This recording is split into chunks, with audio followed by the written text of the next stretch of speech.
So hello students, welcome to SP smart hybrid computer schooling system. बेटा आज के video lecture में हमने आपका NEET 2024 all India test series full test 5 discuss करना है। एंड बेटा इस वीडियो लेक्चर में हम आपके बॉटनी का सेक्शन ए डिस्कस करेंगे। So let's start. तो बेटा बॉटनी सेक्शन ए का अगर फर्स्ट क्वेश्चन देखिए, 101 क्वेश्चन अगर देखेंगे तो क्या बोल रहा है बेटा, reproduction is synonymous with growth in which of the following set of organism. तो बेटा आपको पता है कि जो लोअर ऑर्गेनिजम्स होते हैं उनके अंदर बच्चे क्या होता है कि जो ग्रोथ है एंड जो रिप्रोडक्शन है वो दोनों क्या है बच्चे, माइटोसिस के थ्रू होता है ना। तो बैक्टीरिया हो गया आपका, यूनिसेलुलर एल्गी हो गया एंड एमीबा हो गया। इन तीनों के अंदर क्या किस तरीके का हो रहा है, इन तीनों के अंदर जो है बच्चे आपका रिप्रोडक्शन एंड ग्रोथ जो है सिनोनिमस है। अगर हम बैक्टीरिया में बात करें, बैक्टीरिया में होगा, एमीबा में होगा, लेकिन फंगाई के अंदर सेक्सुअल रिप्रोडक्शन भी हो रहा है, मियोसिस भी हो रहा है ना। रिप्रोडक्शन किसके थ्रू हो रहा है, सेक्सुअल रिप्रोडक्शन भी हो रहा है। तो यहाँ पे ये ऑप्शन गलत हो जाएगा। यूनिसेलुलर एल्गी की बात करें, लेकिन यहाँ पे फंगाई दिया हुआ है तो ये गलत है। यूनिसेलुलर एल्गी ठीक है, लेकिन यहाँ पे जो फिलामेंटस एल्गी जो है, फिलामेंटस एल्गी के अंदर बच्चे कैसे होगा, तो यहाँ पे आपका जो है फिर मियोसिस की जरूरत पड़ेगी, तो ये भी गलत है। तो यहाँ पे आपका करेक्ट ऑप्शन क्या आ जाएगा, option number 1 is the right answer. Next देखेंगे, R.H. Whittaker classified the organisms into 5 kingdoms on the basis of the following criteria except। R.H. Whittaker ने 1969 में 5 किंगडम क्लासिफिकेशन जो है प्रपोज किया, राइट बेटा।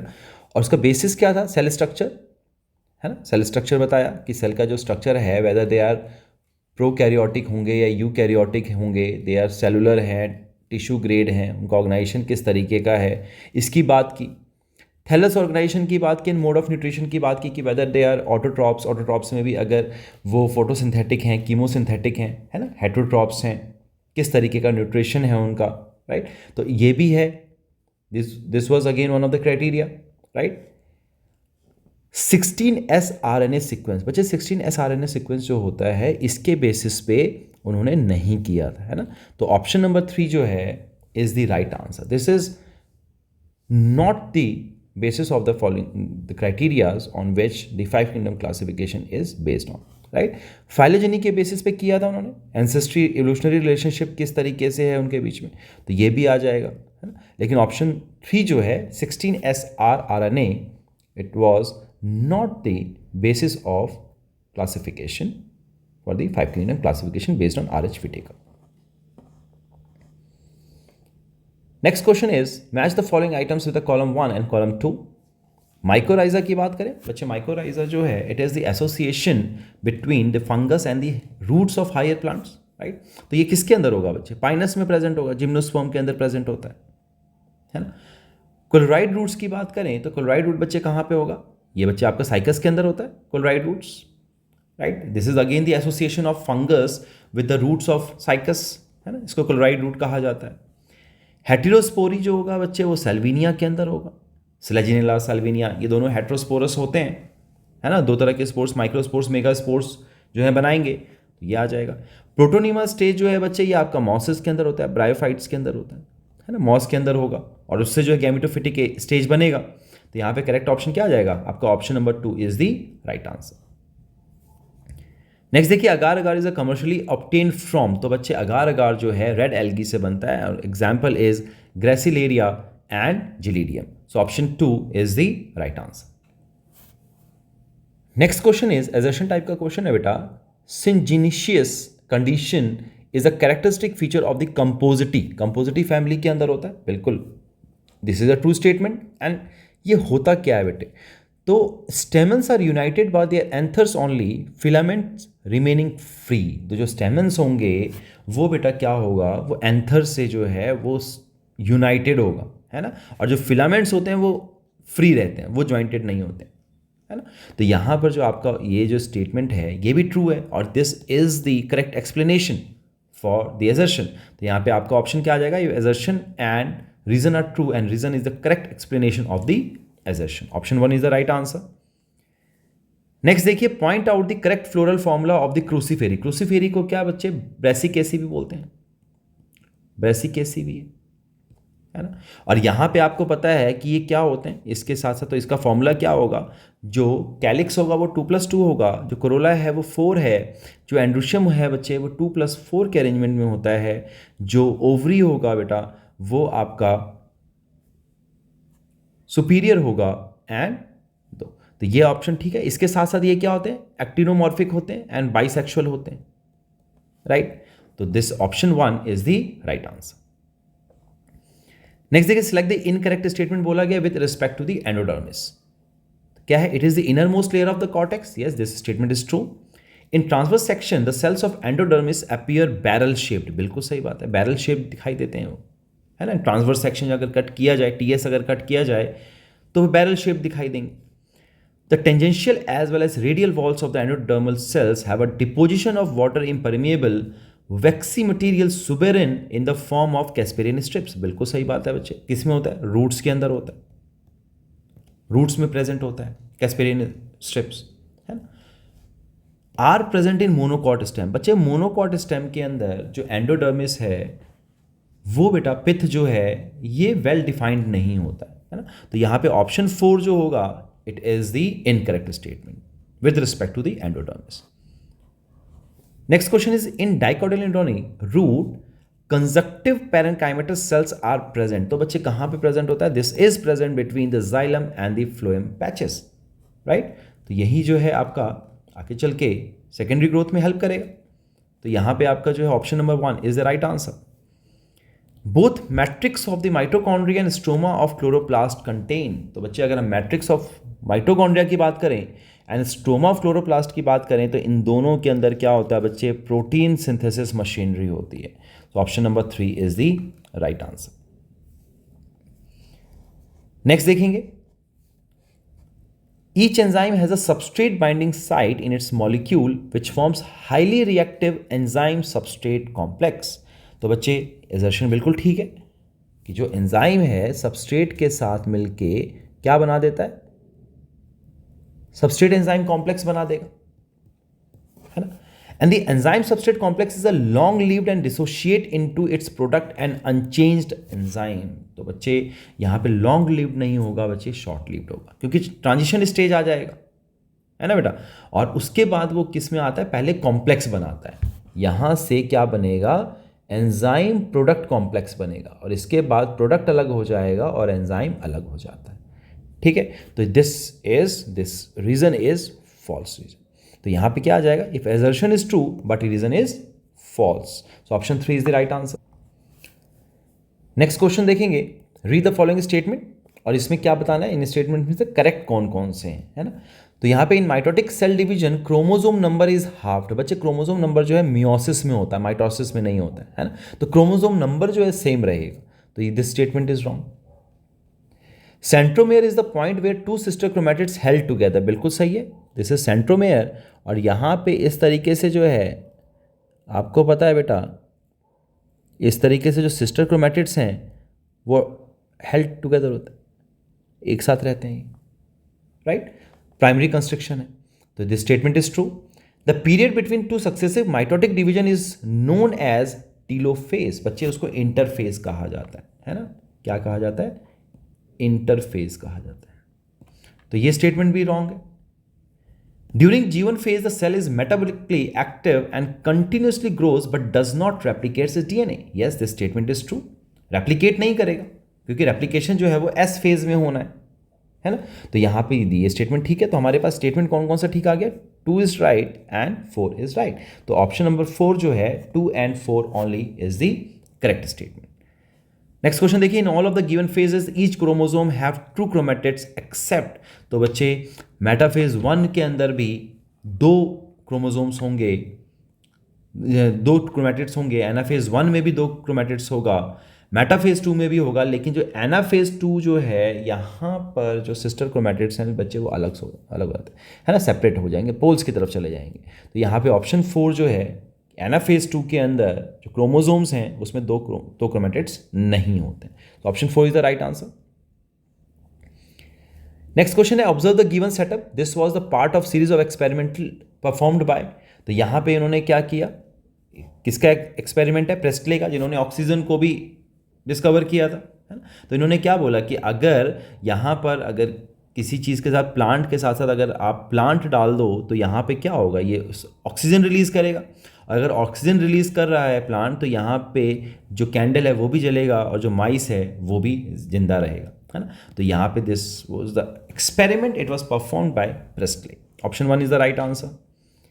नेक्स्ट क्वेश्चन देखिए, 2H2A प्लस CO2 लाइट के उसमें प्रेजेंस में 2A plus CH2O plus H2O बना रहा है ना। तो यहाँ पे बोला जा रहा है कि H2O क्या है। तो बच्चे आप यहाँ पे देख रहे हैं कि यहाँ पर ऑक्सीडेशन हो रखा है ना।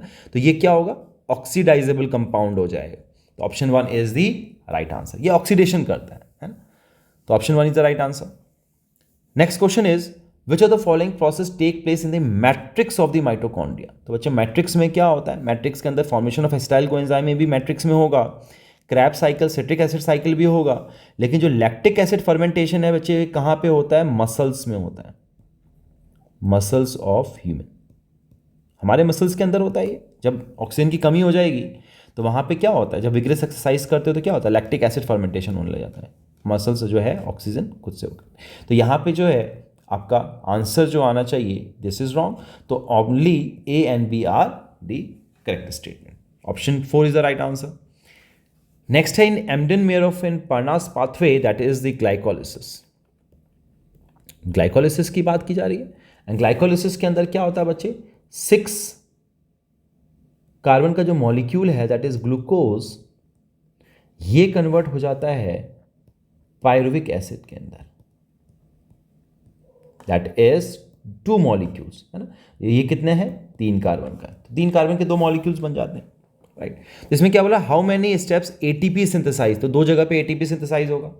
NAD जो रिड्यूस होगा वो कितनी जगह पे होगा, 1 जगह पे होगा। और ATP यूटिलाइज कितनी जगह पे होगा बच्चे, 2 जगह पे होगा, है ना। तो यहाँ पे आंसर क्या आ गया, 2, 1 and 2 is the right answer. So the next question is statement 1, ABA abscisic acid inhibits gibberellin mediated amylase formation during germination of cereal grains। बिल्कुल सही बात है। जो ABA है, एब्सिसिक एसिड जो है बेटा, वो जिब्रेलिन का एंटागनिस्ट होता है। जिब्रेलिन ब्रेक्स दी डोमेंसी, सीड डोमेंसी, और एब्सिसिक एसिड जो होता है वो मेंटेन करता है सीड डोमेंसी। तो this statement is true. And gibberellins can delay the ripening of the fruits, ये भी स्टेटमेंट ठीक है। राइपनिंग को डिले करता है जिब्रेलिन। राइपनिंग कौन कराएगा फ्रूट्स के अंदर, इथाइलिन कराता है। तो this statement is again true. तो both statement 1 and statement 2 are correct statement. So option 1 is the right answer. Next देखिए, फाइंड द मिसमैच्ड पेयर मतलब पूछ रहा है। तो इथाइलिन जो है रेस्पिरेटरी क्लाइमेटिक, बिल्कुल सही बात है कि due to the ripening of fruit, ripening of fruit जो होगा उससे इंक्रीज हो जाता है in respiration rate, this is respiratory climacteric. तो ये स्टेटमेंट ठीक है। इथाइलिन जो है synchronizing fruit set in pineapples, बिल्कुल सही बात है ना। ये क्या करता है बेटा, फूड ब्लॉसमिंग कराएगा, फ्लावर ब्लॉसमिंग कराता है पाइनएप्पल्स के अंदर, कुकुम्बर के अंदर, ये भी ठीक है। ABA जो है बच्चे opening of stomata during stress, बच्चे ABA जो है वो स्ट्रेस हार्मोन तो रिलीज करता है बच्चे, लेकिन ये ओपनिंग नहीं कराएगा, क्लोजिंग कराएगा। तो this statement is the mismatched one, right. And gibberellic acid quicker maturity in the juvenile conifers, ये भी स्टेटमेंट ठीक है। तो आपका गलत कौन सा है, option number 3 is the mismatch pair. Option number 3 is the right answer. Next है अरिथमेटिक ग्रोथ। अरिथमेटिक ग्रोथ जो होता है बेटा अकर्स इन एक्सपोनेंशियल मैनर, बच्चे एक्सपोनेंशियल मैनर में नहीं होगा, है ना। Usually occurs in zygote and meristematic cells, ये भी गलत है, जाइगोट एंड मेरिस्मेटिक सेल्स में नहीं होता है। Usually occur at constant rate, बिल्कुल सही है। जो अरिथमेटिक रेट होगा वो कांस्टेंट रेट के साथ जो है, and can be represented by W1 is equal to W0 ERT। बच्चे दिस स्टेटमेंट इज रॉन्ग। इसके अंदर ओनली 1 डॉटर सेल जो होगी बच्चे वो डिवाइड करेगा, है ना। और दूसरा जो है बच्चे वो क्या हो जाता है, दूसरा जो है वो मैच्योर हो जाता है। तो ये गलत है। Usually occur in zygote and meristematic cell, ये तो बताया मैंने कि गलत है ना। फिर देखिए usually occurs at constant rate, constant rate में हमेशा होगा, है ना। रूट एलोंगेशन जो होगा, इसका फॉर्मूला क्या है, LT is equal to L naught plus R T, है ना, इस तरीके से होता है। तो ये जो है बच्चे आपका, this is the formula for arithmetic growth, and ये जो फॉर्मूला है ये एक्सपोनेंशियल ग्रोथ का है कि नहीं। तो यहां पे आपका option number 3 is the right answer. Next question देखिए, assertion दे रहा है, although geitonogamy is functionally cross pollination involving a pollinating agent, genetically it is similar to the autogamy। तो ये स्टेटमेंट बिल्कुल ठीक है बच्चे, क्योंकि यहां पर जिटनोगैमी में क्या आ रहा है, सेम प्लांट है एंड डिफरेंट फ्लावर है। तो अगर प्लांट सेम है तो जेनेटिकली तो सेम होगा ऑटोगैमी की तरह। And in geitonogamy, pollen grains from the anthers of one flower are transferred to the stigma of another flower born on the same plant। तो ये भी ठीक है, and this is the correct explanation, right? Reason जो है correct explanation है assertion का। So if both assertion and reason are true, and the reason is the correct explanation of the assertion, option number 1 is the right answer। X albuminous seeds are seen in, तो बच्चे ये dicot में मिलता है ना। तो मेज जो है मोनोकॉट है, कैस्टर मोनोकॉट है, राइस मोनोकॉट है, लेकिन पी जो होगा बच्चे डाइकॉट होगा। Option 3 is the right answer. Next is mark the wrongly matched pair. तो पार्थेनियम जो है इट कॉजेज पॉलन एलर्जी, बिल्कुल ठीक है, पार्थेनियम से जो है पॉलन एलर्जी होती है। पॉलन बैंक्स को store pollen at -196 degree Celsius, ये भी ठीक है। क्रायो प्रिजर्वेशन, क्रायो प्रिजर्वेशन किस में करते हैं, लिक्विड नाइट्रोजन में करते हैं, ठीक है। तो ये भी ठीक है। P pollens are viable only for the 30 minutes, this one is the wrong statement, this is mismatched statement, right. Next है pollen grains rich in nutrients, ये भी ठीक है। तो option 3 is the wrongly matched pair, option 3 is the right answer. Next देखेंगे, match the column दिया गया बच्चे। तो ऑटोजोमल रिसेसिव ट्रेट इनके अंदर से कौन सा है, ऑटोजोमल रिसेसिव जो होगा, sickle cell anaemia is autosomal recessive trait. Sex linked recessive की बात करें तो सेक्स लिंक्ड कौन सा बच्चे, हीमोफीलिया जो है सेक्स लिंक्ड रिसेसिव है। Metabolic error link to the autosomal recessive trait किसके अंदर हो रहा है बच्चे, तो ये हो रहा है बच्चे आपके फिनाइल कीटोन्यूरिया के अंदर हो रहा है ना। और एडिशनल 21st क्रोमोसोम जो होता है, ट्राइजोमी जो होती है, वो डाउन सिंड्रोम के अंदर हो जाता है, राइट। तो यहां पे आपका ऑप्शन नंबर 3 जो है, ए का 4, बी का 3, सी का 2 एंड डी का 1 is the right answer. Next question is, when Mendel cross true breeding tall and dwarf plants in the F1 generation, all the tall plants were obtained. On self crossing in the F2 generation he obtained. तो बच्चे क्या किया इन्होंने, tall plant को जो है capital T small T, तो क्या हो जाएगा बच्चे यहां पर, जब F1 जनरेशन में कैपिटल टी स्मॉल टी आ जाएगा, है ना। और ये कैसा है, टॉल है, इसकी सेल्फिंग करा दो। तो सेल्फिंग करा देंगे तो क्या आ जाएगा, capital T small T, capital T small T. तो capital T capital T, capital T small T, capital T small T, small T small T, ये आ गया। तो यहां पे क्या आ रहा है बच्चे, 1/4 जो हो रहा है वो तो डॉर्फ है, और बाकी 3/4 जो है यहां पे आपका वो टॉल है। This is tall and this is dwarf. तो रेशो क्या आता है, 3:1 का रेशो आता है। तो यहां पे ऑप्शन क्या आ जाएगा, 1/4 is dwarf and 3/4 is the tall plants. So option 1 is the right answer. Next question is, human being which of the following disorders occur due to dominant allele. तो यहां पे अगर आप देखें तो सिकल सेल अनीमिया जो है बच्चे ऑटोजोमल रिसेसिव है, ठीक है। सिस्टिस फाइब्रोसिस जो होगा, तो बच्चे सिस्टिक फाइब्रोसिस भी क्या है, ऑटोजोमल रिसेसिव है, राइट। लेकिन अगर आप मायोटोनिक डिस्ट्रॉफी की बात करें तो बच्चे ये क्या है, it is autosomal dominant trait, right. और अगर हम हीमोफीलिया की बात करें तो हीमोफीलिया क्या होता है, सेक्स लिंक्ड रिसेसिव, राइट। तो यहां पे डोमिनेंट कौन सा है बच्चे, तो myotonic dystrophy is the dominant trait, autosomal dominant trait. So option 3 is the right answer. Next देखिए, complete the flow chart on the central dogma. तो यहां पर क्या होता है बच्चे, this is replication, this one is transcription, यहां पे बच्चे क्या है, ट्रांसलेशन है, और यहाँ पे बच्चे क्या है, प्रोटीन है। This is the central dogma. DNA से डीएनए बनेगा by the process of replication, DNA से एमआरएनए बनेगा by the process of transcription, and आपका एमआरएनए से प्रोटीन बनता है by the process of translation. तो ऑप्शन 1 जो है, A transcription, B replication, C protein and D translation is the right answer. Next question देखिए बच्चे, क्या क्वेश्चन बोल रहा है, read the following statement and find out the incorrect statement. हमें क्या बताना है, इनकरेक्ट स्टेटमेंट बताना है।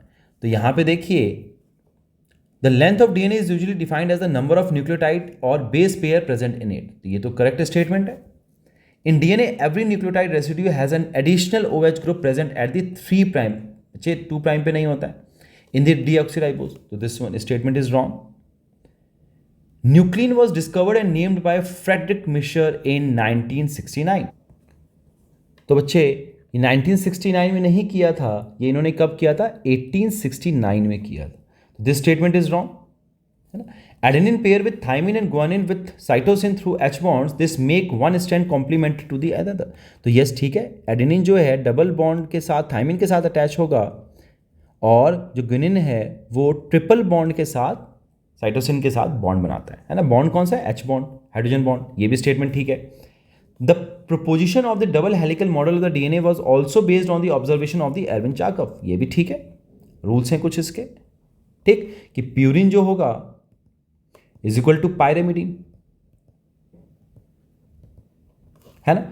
और यहां पे A+G प्यूरिन होता है इज इक्वल टू T+C, और जितना A होगा उतना T होगा, और जितना G होगा उतना C होगा। These are the Chargaff's rule. तो यहां पे गलत कौन कौन सा हो गया बच्चे, C is wrong and B is wrong. तो option number 4, B and C only is the right answer. These are the incorrect statement. Next question is select the incorrect statement with respect to the VNTR। तो what is VNTR, variable number tandem repeats. हम DNA fingerprinting में use करते हैं। तो इसके लिए क्या है, आइसोलेशन ऑफ डीएनए करना होगा। इसमें digestion of DNA by exonuclease, exonuclease से नहीं किया जाता बच्चे। तो आपका ऑप्शन नंबर 2 जो है, it is the incorrect statement. Separation of DNA fragments by electrophoresis भी होगा, इलेक्ट्रोफोरेसिस भी होगा, है ना। And hybridisation using labelled VNTR probe भी होगा। तो बाकी तीनों चीजें हो रही हैं, क्या नहीं हो रहा बच्चे, इनकरेक्ट स्टेटमेंट क्या है, डाइजेशन नहीं होगा of the DNA by exonuclease. So option 2 is the wrong answer. Next question है, the sequence of the coding strand in the transcription unit is written as, then what will be the sequence of complementary strand in the 3 prime to 5 prime direction। तो complementary क्या होगा बच्चे, तो complementary जो है आपका ये 3 प्राइम आ जाएगा, है ना। दिस इज 3 प्राइम, G की जगह पे बच्चे क्या आ जाएगा, C आ जाएगा, यहाँ C आ जाएगा, यहाँ पे G, है ना। यहाँ पे आपका जो है A आ जाएगा, यहाँ पे A आ जाएगा, यहाँ पे T आएगा, यहाँ पे T आएगा, A आएगा, C, G, C and 5 prime आ जाएगा। तो इसके अकॉर्डिंगली अगर आप देखें तो आपका ऑप्शन नंबर 2 जो है is the right answer. Next question देखिए, स्टेटमेंट है, if we spread the transformed cells on the agar plate containing ampicillin only transformants will grow, untransformed recipient cells will die. ये बिल्कुल ठीक है ना। अगर पे एम्पिसिलिन जो है रेजिस्टेंट जीन जो होगा तो ट्रांसफॉर्मेंट जो है ग्रो करेगा, और जो अनट्रांसफॉर्म्ड रेसिपिएंट है वो मर जाएगा, इट विल डाई। तो ये स्टेटमेंट ठीक है। Due to ampicillin resistant gene, one is able to select a transformed cell in the presence of ampicillin। किसकी वजह से हो रहा है बच्चे, ये ampicillin resistant gene की वजह से हो रहा है। तो ये स्टेटमेंट भी ठीक है। तो यहाँ पे both statement 1 and statement 2 are correct। Option number 1 is the right answer। Next देखिए, स्टडी द फॉलोइंग डायग्राम। तो बेटा आप देख रहे हो, तो बच्चे ये जो डायग्राम आपको दिख रहा है, ये डायग्राम किसका है, ये है simple stirred tank bioreactor. Bioreactor है। और अगर हम ए की बात करें तो ए क्या है बच्चे, फ्लैट ब्लेडेड इम्पेलर है। ये इम्पेलर है, करता क्या है impeller, through out the chamber जो है ऑक्सीजन का जो फ्लो है वो एक जैसा रखेगा, है ना। तो यहां पर क्या करता है, ये oxygen ability through out the reactor जो है बच्चे वो सेम रखता है। ये इम्पेलर का काम होता है। तो option 4 is the right answer. Next question देखिए, स्टेटमेंट है, The prickly pear cactus introduced into the Australia in early 1920s caused havoc by spreading rapidly into millions of hectares of the rangeland. ये बिल्कुल ठीक है बेटा, है ना? And when certain exotic species are introduced into the geographical area, they become invasive and start spreading fast because the invaded land does not have its natural predators. बिल्कुल ठीक है. तो इसको क्या कहते हैं बच्चे? Alien species invasion कहते हैं.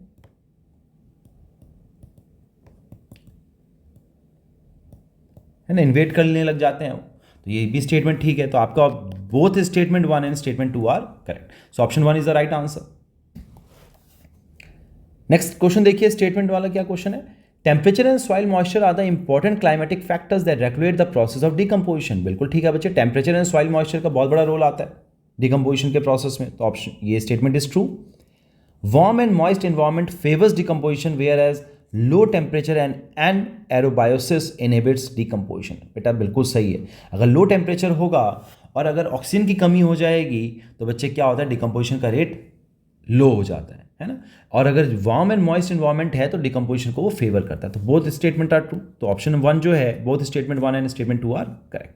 सो option 1 is the right answer. Next है percentage of photosynthetically active radiation PAR that is captured by plant in the synthesis of organic matter. तो बच्चे ये 2 to 10% NCERT में लिखा हुआ है. तो this is 2 to 10%. Option 4 is the right answer. Next one is the western Ghat have a greater amphibian diversity than the eastern Ghat. It is an example of. तो बच्चे ये स्पीशी डाइवर्सिटी के एग्जाम्पल है ना. जब आप अपने बायोडाइवर्सिटी वाला चैप्टर देखेंगे तो उसमें 3 तरह की डाइवर्सिटीज़ हैं. Genetic diversity, species diversity and ecological diversity. तो ये जो एग्जाम्पल दिया गया है, this in the example of species diversity. तो option number 1 is the right answer. So this is all about the solutions for the questions of botany section A. I hope बेटा आप लोगों के सारे सॉल्यूशन अच्छे से क्लियर हो गए होंगे. So God bless you all. Take care. Thank you.